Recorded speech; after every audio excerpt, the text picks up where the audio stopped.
고대에 이제 그 문명의 꽃이 핀 건 그리스, 로마, 그다음에 이집트 시대, 이집트 그 지역부터 문명이 발달했잖아요. 그래서 이제 서양 심리학의 발달의 어떤 기준을 보자면 고대 그리스 시대부터 이제 심리학에 대한 발전이 일어났다라는 거 이제 보는데요. 기원전부터 볼게요. 기원전 데모크리투스라는 사람이 있습니다. 철학자죠. 예, 이분이 인간의 행동에 대해서 이야기를 합니다. 인간의 행동은 몸에서만 나오는 게 아니다. 무언가 마음의 관점에서도 보아야 된다. 우리가 행동하는 것은 몸이 하는 게 아니라 무언가 마음의 관점에서도 볼 수 있어야 된다는 말을 처음으로 했었던 분이에요. 그게 기원전 400년의 일이라는 거죠. 그가 굉장히 오래된 시기에 이미 우리 이 심리학에 대한 관심 그리고 또 그것에 대한 논의들이 이루어졌다라고 볼 수 있었습니다. 그 다음에 이제 플라톤이 그 소크라테스의 제자죠. 플라톤. 이제 플라톤이 스승의 가르침으로 너 자신을 알라라는 것을 기록하면서 이 소크라테스가 그 사고하는 사고법이 이제 삼파술이라는 거 여러분들 아시잖아요. 계속 끝없이 묻고 그래서 그 사람으로 하여금 스스로 깨우치도록 해주는 그 방식. 상담의 현장에서 우리가 계속 내담자하고의 관계에서 질문을 하잖아요. 끊임없이 질문하고 대답하면서 스스로 깨닫는 그 방식하고 다르지 않다라는 것을 볼 수 있습니다. 그래서 이제 소크라테스 이후에 이제 플라톤은 이원론자잖아요. 플라톤은 이제 이원론으로서 어떤 것을 어느 쪽에 영향을 주었냐면은 플라톤은 그 우리의 정신의 본질, 우리의 사고의 본질적인 어떤 측면은 이데아라는 어떤 것이 있다라고 했어요. 그래서 이데아라는 것은 본질이지만 우리 정신의 본질이지만 그것을 비추이는 세상이 따로 있다. 그게 우리가 살고 있는 이 현세다. 그리고 본래의 본질의 세상이 있는데 그 세상은 이데아의 세상이다라고 하는 그 이원론을 주장을 했다라고 한다면 아리스토텔레스는요. 무엇을 주장했냐면 아니다. 아리스토텔레스는 좀 더 경험적인 어떤 차원으로 내려왔어요. 그래서 경험할 수 있는 이 세계로부터 인간을 이해를 해야 되는데 결국은 인간의 마음, 우리의 육체라고 할 수 있는 것, 우리의 이 육체 속에 무언가가 깃들어 있다. 마음, 혼, 영혼이 깃들어 있어서 우리 인간을 이해하려면 마음과 육체를 함께 이해해야 된다. 그런 측면에서 이론론인 거죠.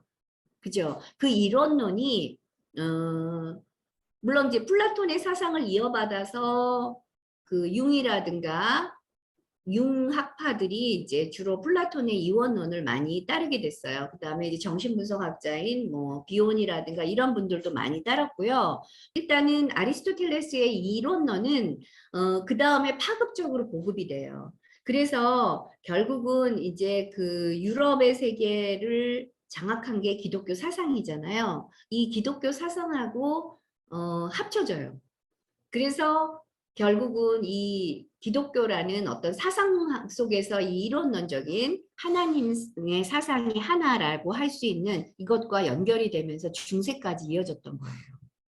그리고 중세 이후에 르네상스 시대가 오면서 모든 어떤 교리라든가 이런 것들이 다 이제 무너지게 됐잖아요.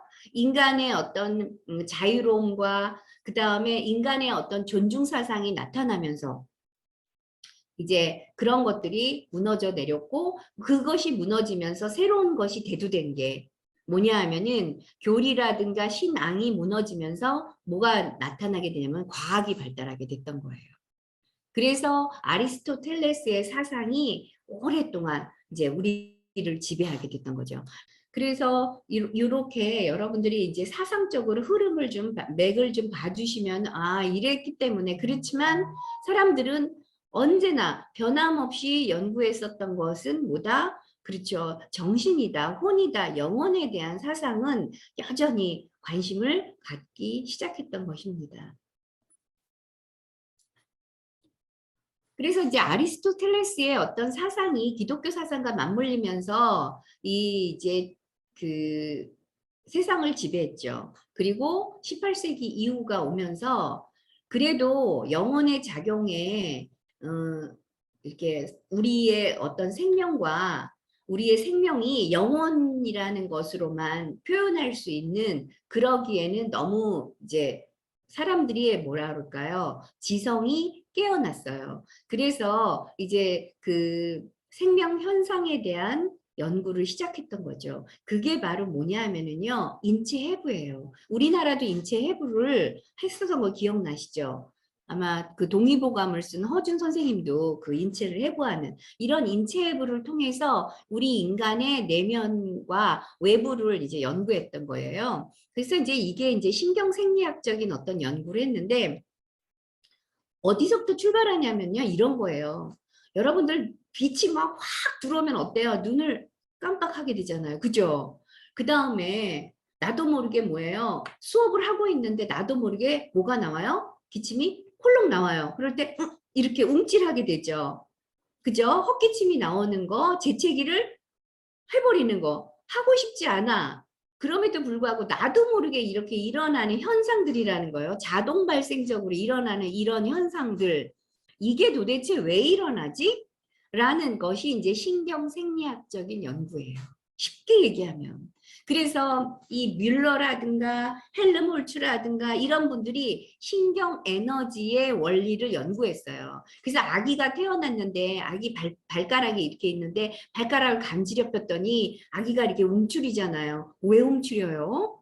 이런 것들. 그 다음에 누군가 무언가가 내 앞으로 확 다가오면 나도 모르게 눈을 깜빡거릴 수밖에 없는 것들. 이게 왜 그러지? 그 다음에 이 눈동자가 빛을 갔더니 눈동자가 갑자기 조그매졌어요.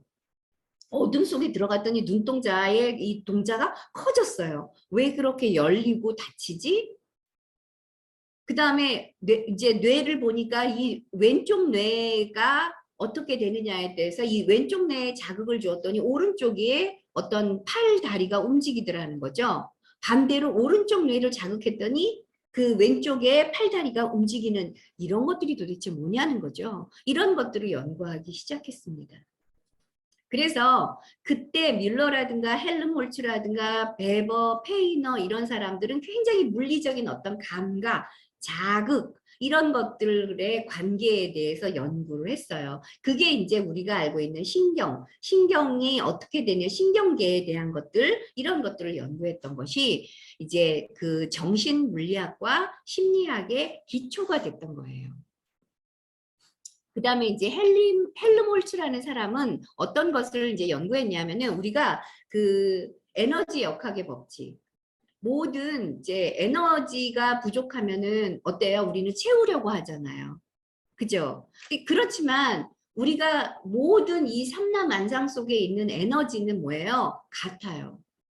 일정한 에너지가 있어요. 그러나 우리가 에너지를 다 쓰게 되면은 그 에너지가 없어 고갈되는 것을 느껴요. 그래서 에너지를 채워 넣어야 된다라는 거죠. 그런데 왜 그래요? 그러니까 이 에너지 보존의 법칙, 에너지 역학의 법칙에 대한 것을 연구하기 시작했어요. 헬름홀츠의 이제 제자인 이제 마이어라든가 이런 사람들이 구체적으로 연구를 했는데 이 그 물리학에서 말하는 에너지 역학의 법칙이 정신에도 해당이 된다라고 생각을 한 사람이 누구냐면 프로이트예요. 그래서 프로이트가 에너지의 개념을 가지고 왔어요. 이 물리학에서 에너지의 개념을 가지고 와서 결국은 에너지라는 것이 우리 인간에게도 적용이 된다. 물리학에서만 흐르는 에너지가 아니라 우리 인간에게도 에너지가 흘러나가고 들어오고 하는 것이 있다. 이것이 무엇이다? 리비도다. 라고 개념을 정리했어요. 그래서 그 프로이트의 그 리비도 이론이 이제 물론 이제 그 프로이트 나름대로의 독특성을 가지고서 연구를 했지만 그것이 이제 지금에 와서는 이제 보편적으로 이제 리비도라는 것이 꼭 성욕이 아니라 그냥 일반적인 보이지 않는 어떤 힘, 에너지다. 근데 그것이 물리학에서 쓰는 에너지나 인간의 정신에서 쓰는 에너지나 크게 다르지 않게 흘러가고 있다. 흘러가다가 고착이 된다면, 멈춘다면 문제가 된다. 라는 것이 이제 밝혀진 거예요. 과학적으로. 그래서 정신물리학과 더불어 현대심리학의 기초가 되었다. 라는 말까지 하게 됐던 것입니다.